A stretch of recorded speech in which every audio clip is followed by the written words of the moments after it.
because I refuse to not be first. Do we do enough? Well, I never shut up about it. It must have been about 16, 17. We nicked their guilt rings. Right, the bouncer's guilt ring. This is no good for me. That's the reality. If you want the honest truth, and I see it every day. This is COLM McGuigan for IFL TV, proudly sponsored by Everlast. Delighted to be joined by Charles Martin here in Las Vegas at the Top Rank gym. Charles, when are you next out? When are we going to see you out? Hopefully June 17th. June 17th. It's not a date we've heard. Is that a potential maybe if it's Spence Crawford? You were meant to be out on this card, were you, this week maybe? I was meant to be on this one this coming Saturday, but unfortunately it was problems with the other side. So if Spence Crawford goes ahead like we all think it will, you'll be on that undercard. What will that mean for you to be on a big stage like that again? It's just a blessing, man. I can't count my blessings enough, and just this time around, I can leave it in the ring. I can honestly say, I've been training for nearly a whole year constantly. I should have been doing this. It's no kudos to this because this is what we do. But just for me personally, I know that I've been putting in this fucking work. So win, lose or draw, I could be satisfied with that. That's all a man wants to do at the end of the day of his career, is just not leave any doubts. You don't want to live with that. You want to be saying like some shit like, okay, you beat me, because it wasn't no fucking fluke. You know what I mean? You're no stranger to the fans in the UK. You've been there. Will we see you again in the UK? Is there any fights that you've kind of got in your mind that you'd like to be a part of? Yeah, man. Whatever's up for store for me, man. Because honestly, it's hard to get fights. Like when guys have options.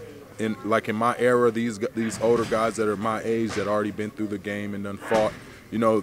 If they have options, they're not really looking my way. You see what I'm saying? It's more so of like, if the promoter wants to fight, if the fans want to fight, I need to make more noise. Like right now, I should be fucking calling people out. But I'm just such a humble guy, and I really don't get into it. But they say the internet's everything nowadays. It's a star-driven sport now. So you gotta open your mouth if you want to get fed. Talk to me a bit about the last couple of weeks. We've seen Joshua against Franklin. What did you make of that performance from Anthony Joshua? Yeah, he went in there and did what he did, man. He did, he did what he had to do. It was a close fight. It was a good fight, I didn't expect Franklin to be that, because I don't really know anything on him. So, that was I thought he might just blow him out within two, 3 rounds. But, he put up a fight, and that's a good thing. I think Joshua said he was going back up, in the next 3 months. So we'll see what the future holds for him. Zhang beat Joyce at the weekend. It was a surprise the most in the UK. What did you make of that fight? Yeah, that was a tough fight. I already knew it would be a tough fight because the guy's really big. He has a laser left hand, for his size. They talked about his stamina issues being 40, but I mean, he's just a heavy puncher, man. I mean, I feel bad for him, for Joyce, because that's my mate. I helped him even a little bit in the sparring, and we see each other day in out, like during the camp. So. From sparring with him, do you think that he would win the rematch with Zhang if that does happen? I don't know what. Like some fights, styles make fights. You know what I mean? Like that's not really a good style.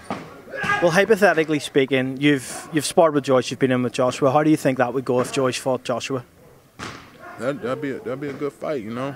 Being that he has a phenomenal tank, that kid can go. When he's in that fight, he's impenetrable and he keeps going. So. That's dangerous. Devin Haney's someone that you came up with. You spent a lot of time together as amateurs. He's fighting in a huge fight against Lomachenko on May 20th. Break that down for me. Break it down? Oh, man. Like I said, I've been seeing him in here training hard, man. He's looking super, super sharp. And just young, light on his feet, young but strong. They're putting him in the perfect position to be successful, on that day. But he just has to go in there and do what he has to do, man. Show that heart, show that grit, and that's a tricky guy, you know, in Lomachenko. Yeah, I can't wait. I like fighting. I like watching it, you know, so I can't wait to watch it. Massive fight here this weekend, Tank Garcia. How do you think that one goes? It's always so unpredictable. I don't bet on, by the way, I don't bet on any fights because they're so unpredictable. Well, if you had your last dollar to go down, who would it go on this weekend? Say it again? If you had the last dollar to spend, who would it go on this weekend? Tank. By KO? Yeah.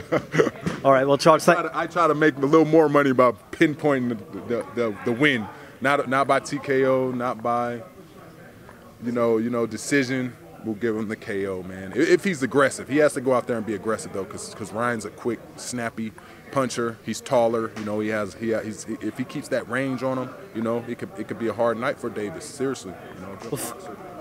You know, can overtake a aggressive fighter. You know. well, thank you very much for your time. Really appreciate it, and it's great speaking to you. Good speaking with you, man.